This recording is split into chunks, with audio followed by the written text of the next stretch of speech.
Okay, my friends, welcome to the Ehlers-Danlos of it all.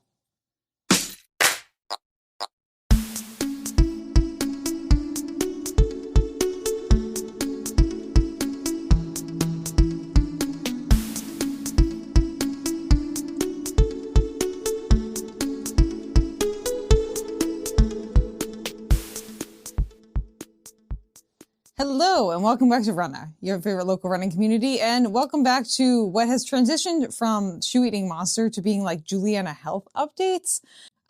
It's been a wild ride the last, I'd say 3 weeks, and also the last 7 months, and also my entire life. So many of you have noticed I haven't been running recently, and that is because I injured my foot. This is something that's in the long line of tradition that is what I've now known as Ehlers-Danlos.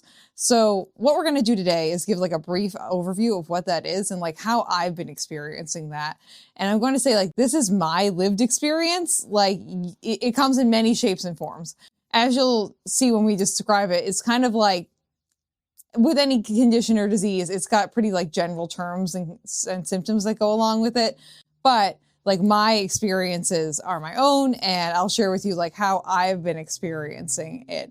But if you would like to hear more of that, or if you're just interested in being part of your favorite local running community, or if you are someone who also has Ehlers-Danlos, you can subscribe to the channel right here. Go ahead and click down below and subscribe, and you can become part of your favorite local running community, or maybe your new favorite support system. So hopefully this video, my goal with this is to, like with anything else that's going on with me and my body, kind of destigmatize talking about things that are going on with our health, just because it really bothers me a lot that we are so taboo about talking about things. So then we end up isolating ourselves. And then isolation is the worst thing you can do when you are feeling alone. You can be alone, but still have support and still have connections and still have hope. But if you are isolating yourself, definitely you are going to feel worse, and then that can lead to some not great outcomes from that.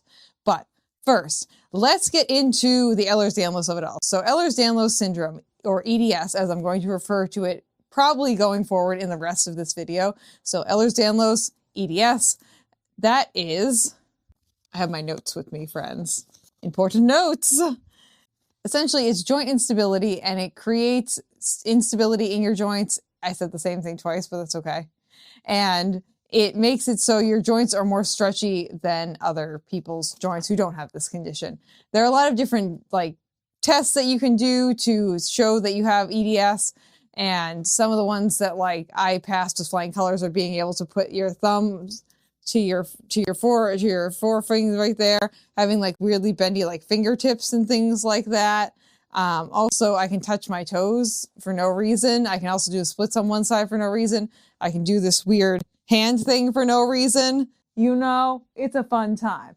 But that being said, it isn't just all party tricks. It affects everything else in your body. And by what I mean by it makes things I'm going to say bendy. It makes things more flexible. That not only applies to joints, it not only applies to generally speaking, movable things we think about in our body, but it also applies to all the other organs in your body. You have weirdly stretchy skin or something. My weirdly stretchy skin lives up here. I can stretch it out to right there. It's kind of weird. And you have stretchy organs too, which is in retrospect why my colon was able to tie itself in a knot and I needed a colon resection, and why people were saying I had a redundant colon, because I did, because over time, between when I was born and when I had the colon resection 2 years ago, my colon had stretched itself out because things are just more bendy, more flexible, more stretchable. Again, this applies to all different aspects of your health. And this can really affect you, because if you have parts of your body that are too flexible, it can really impact your day-to-day life. For me, it means that when I'm walking around, I can just roll my ankle out and it pops right back in. But that every once in a while it doesn't do that. And so then I have an ankle injury. And it's kind of unexplained. Or again, with the colon issue, my colon stretches itself out and ties itself in a knot. And people are well, we can't explain that. It kind of puts, having an EDS diagnosis for me puts a a title and a definition with all of the things that I've dealt with my entire life that are kind of unexplainable. They just seem random. But once you actually start seeing them, like I've never felt more seen in my entire life, except for now when I am like reading over these diagnostic criteria lists. And I'm like, oh my gosh, like I also have gotten like no less than 15 gum grafts because I have like all this like receding gum line in my mouth. So it's one of those things where like once you see it, you identify with it if you are one of those people who are one of my EDS peeps. Okay, a list of symptoms that I wrote out that I've been living with that are very common for my EDS peeps and myself. We have chronic joint pain, always, Juliana's an always creaky bitch, you know? Recurrent soft tissue injuries happens to me all the time. Slow healing, oh my God, it's a pain in the ass. Circulation issues, I am chronically freezing cold hands, freezing cold feet, always cold. Just chronic inflammation in general, your body is kind of on high alert all the time. Muscle tightness from overcompensating, which is what's happening with my hip dysplasia. The hip and the ball, the socket of the joint don't fit together properly. The tendon is too stretchy, so it's letting it fall out. The muscle is overcompensating. Nervous system overload, because your body is pretty much operating like overtime all the time. My executive functioning skills are absolutely out the freaking door. Like they're in the toilet. I don't have them anymore. They are gone. Mental health strain. Yes. Lots of mental health strain. So those are just kind of like some of the things. One of the things that you might recognize from all of these symptoms is that they're not all visible symptoms, which is another point that I want to make about EDS is it's considered a invisible illness, in which this means that you usually can't see any of the symptoms. They're still valid and you're still feeling them.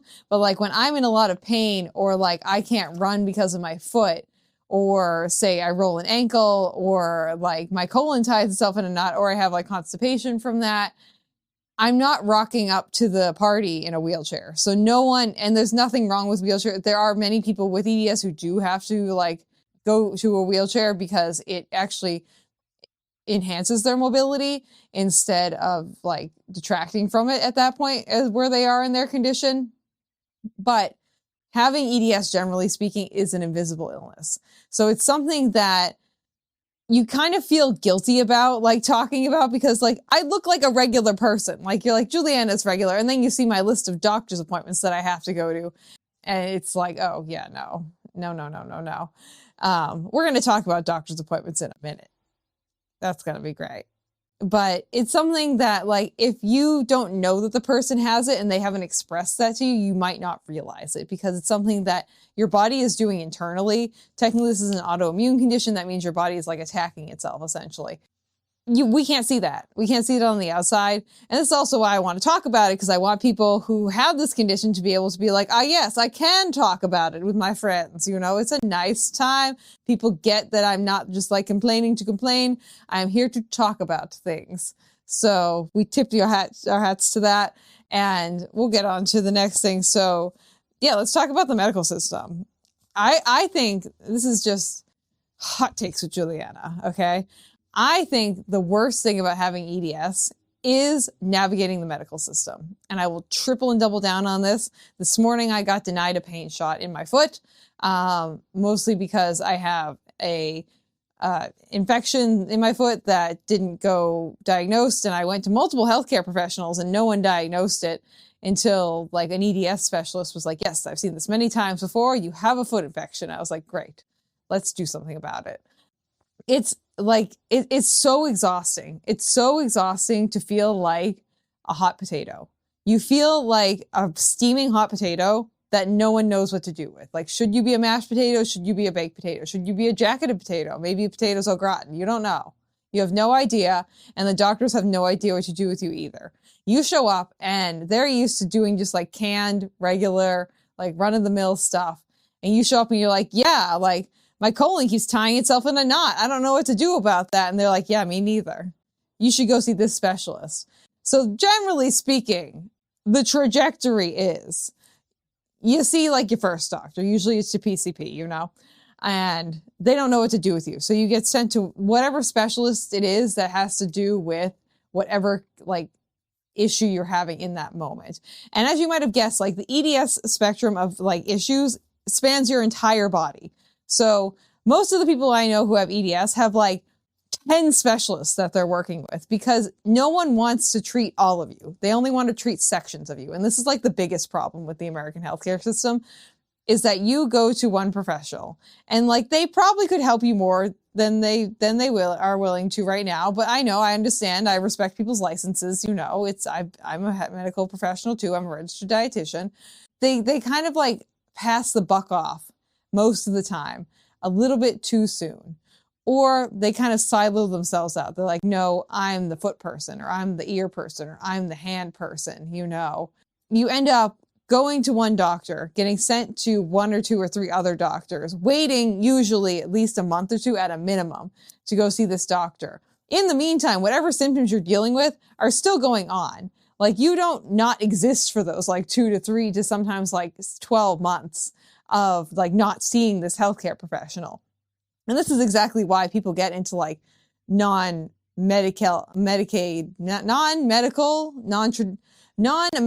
like westernized medical treatments, because like you can't just sit around and wait. You can't just sit around and wait and do nothing for like 1, 2, 3, 12 months between when you see like the eye specialist and now. Like we got to do something about this. I have to live in this body until then. And the healthcare system is not really aware of that in any capacity. So you wait all this time, you see this professional, and largely it's a 50-50 shot if they're gonna, 1, throw something at you that doesn't work, or 2, say, that's not my circus, that's not my monkeys, it's not my circus. And they push you on to another healthcare professional who is like the expert in whatever that is. You also get a lot of people not knowing what Ehlers-Danlos is. You ask them like, hey, do you know what this is? Can you treat me with this condition? 90% of doctors don't even know what it is. 95% have never treated someone knowingly with that condition. So it's hard to find care for anything. Your body is doing a lot of weird shit. Like it's doing a lot of weird ass shit. And no one wants to help you with it because they don't know what to do.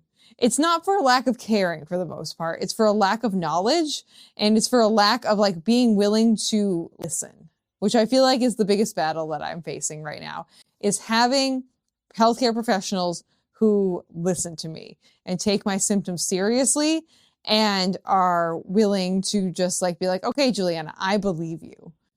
That's really hard to find someone who is willing to say like, I believe you. I understand where you're coming from. This is what you need to do. If you can find someone who's been doing that their entire career for Ehlers-Danlos people, like there are some doctors out there, and I've been connected with the Ehlers-Danlos Society of Massachusetts, which I would highly recommend reaching out to John, who's in charge of that. He's a wealth of knowledge, a wealth of resources if you are watching this and you live in the Massachusetts and New England area. But being able to find those resources means you have to be like the world's best self-advocate. And all of your time will be drained. All of it. Every single second of your day is going to revolve around your fucking health. And it's not great. I am tired. I'm tired because 1, I can't run now. So my main coping mechanism is gone and I need to find something. And like the bike is just not cutting it, but we got to do what we got to do until we get back to running. Hopefully after this infection clears up, we can see about that. Finding you have to adapt. All your favorite activities, you then have to adapt to everything. You have to be willing to be flexible in all those things. You're going to spend forever calling all these healthcare professionals, setting up appointments, going to the appointments, having to fill out the paperwork before the appointments, having to drive there, having to sit in the waiting room, having to be in the appointment, then having to drive home. Like at a minimum, usually it's a 2 to 3 hour commitment for an appointment, give or take. It's longer if it's in Boston, shorter if it's close to home. So you're going to waste all your time doing that. And then you're going to have the joy of going to the pharmacy.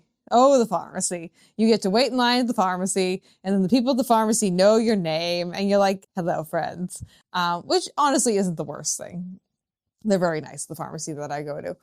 And then you're going to have things like PT, because it's really the only like universally accepted, like a treatment for EDS is physical therapy. Like you have to just like keep your muscles strong so that way your joints are supported and everything else is better. Like for my colon issues, I can't really do anything about that. That's besides medications that are specifically for like colon issues.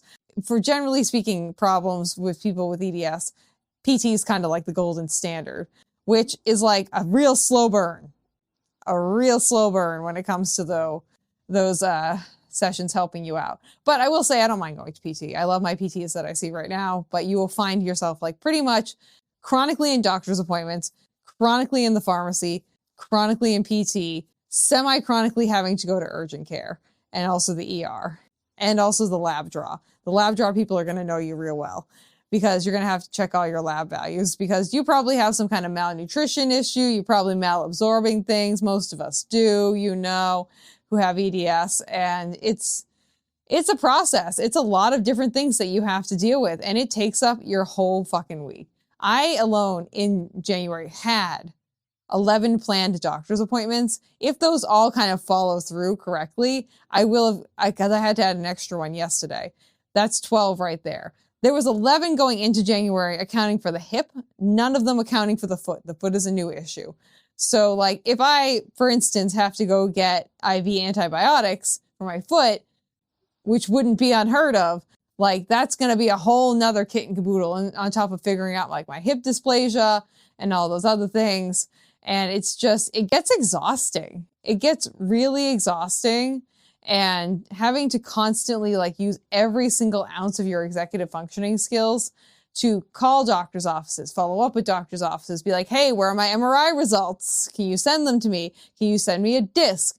I need to put this here. Then they call you like, we need to reschedule. You're like, fuck, my schedule's already fully booked. And all my friends are like, Juliana, when can you hang out? And I'm like, I don't really know. And then I'm like, I have actual like jobs to do too. So I'm like, what am I doing with my life? I don't know. Everything is like imploding on top of me.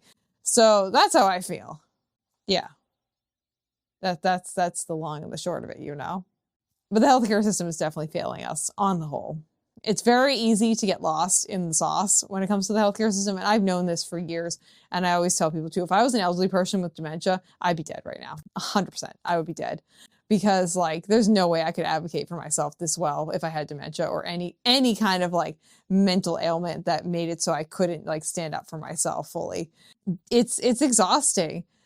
My best advice for navigating the medical system is to, one, ask questions. Always ask questions, whether it's advocacy groups, healthcare professionals, nurses, doctors, whatever, PTs. Ask them questions, pharmacists, like ask questions and don't be afraid to be wrong. And don't be afraid to ask for like things that seem kind of like weird or off or whatever. You have a disease that's weird or off, okay? You're going to need things that are weird or off to treat it. So get with it, my friend. Be okay with not being okay. And also like, you just have to be that squeaky wheel. You have to be that person who's willing to be like, excuse me, you did not send me that test result. Excuse me. Hello, excuse me. And also my biggest thing would be kind. You get you a lot further because usually, the person who you are interacting with, who you are talking with, isn't the one making your care decisions, which is stupid and not good and a fault of the healthcare system. But they are the one who is like administering things, not ordering them and making the decisions. It's not effective to get mad at that person. If anything, to sympathize with them and empathize with them and be like, yeah, that doctor you work with, what a bitch. And they're like, yeah, what a bitch. And it's just, you never know. Or like just complimenting them and making their day a little bit better. Like if you can do that, I think that's a nice time and it's going to get you a little bit further. That's what I try to stand by. But don't also be afraid to just be like, respectfully be like, excuse me, that was not okay. And stand up for yourself. It takes a lot of effort. People don't realize like how much effort it takes to just exist if you have something like some kind of illness like this. And I didn't realize how much it takes to exist like this. And now I know. And now it fucking sucks. And here I am. Hopefully, I'd like to get back to running. All my doctors like, you'll get back to running. I'm like, I don't fucking know, man. I don't believe you. But hopefully I will. I'm going insane already. Like I am like losing it big time. Clocked in for 3 hours of crying this morning already. So that was a nice time for us. Don't be afraid to cry. Let your feelings out. It's going to be worse if you don't. So just feel those sad feelings. Find someone you can talk to I have a really great support system. They're the only thing keeping me hanging right now. We've had some dark moments the last couple of weeks, my friends. Like, it's been bad. I've been to the ER. It's not okay. Luckily, I have friends who are like willing to sit with me and like be like, okay, Julianne, are you okay? Like, just checking in, making sure you're saying things that are kind of scary. And I'm like, yes, I'm thinking things that are kind of scary. You're not alone if you feel like you're not okay with not being okay. The last couple of weeks, my general sentiment has been my body feels like a prison. And I know there are a lot of people with EDS who feel that way a lot of the time, where you feel like you're inside a box that like your soul just can't escape. And like, no matter what happens, like the prison keeps getting smaller and smaller and smaller and smaller, and the walls keep growing spikes that are bigger and bigger and bigger and bigger. And before you know it, you're kind of just like this in the middle of the spikes, and you're like, oh no! And if you take like one wrong step, you're gonna get skewered by a spike. That's not a great way to feel inside your own body. Bodies are just fancy prisons sometimes. Bodies are just fancy prisons. I'm a little gardener. It's a privilege to be alive. It's a privilege to be here. It's a privilege to like talk and be able to express myself and things like that. But sometimes you forget that. And sometimes your body just feels like a fancy prison. And you know what? We got to just like work through those moments, my friends. I'm trying my best. I'm trying my best. And that's all I can ask of myself, right? Right. Great. Cool. Awesome. If you have EDS, or if you've identified with any of this, or you have any other chronic illness and you felt that this was an informative and maybe self-soothing video potentially, or you hated it, you let me know down below. Juliana, don't do anything else like this. This was dumb. Or you could say, wow, that was nice. I feel seen now. Either one is nice, but let's not be rude to anyone else in the comments, you know. Let's be kind to all of our friends, because we don't want people to feel like they're being judged. Because for me, you aren't. You are valid. You are wonderful. You're doing a great job out there, no matter what you're trying to do. So subscribe to the channel, my friends, if this is something that you are interested in, or if you just want to support the channel and help me on my way back to running again, and hopefully completing the London Marathon in the spring. You can subscribe down below, right down there. And I'll see you guys next time. I love you very much. Right, Myrtle? Hello, my friend. Hello. Thank you for listening to this episode of Runnah. This podcast is edited, hosted, and produced by me, Juliana Coughlin. Brought to you in part by the Falmouth Running Club and the Falmouth Community TV station. If you'd like to connect with us, you can find us on Instagram and on TikTok at runnahpod. And you can send us an email at runnahpod@gmail.com. And our original theme music was brought to you by the one and the only wonderful Jeffrey Hutton. And keep up the great work. I'm proud of you.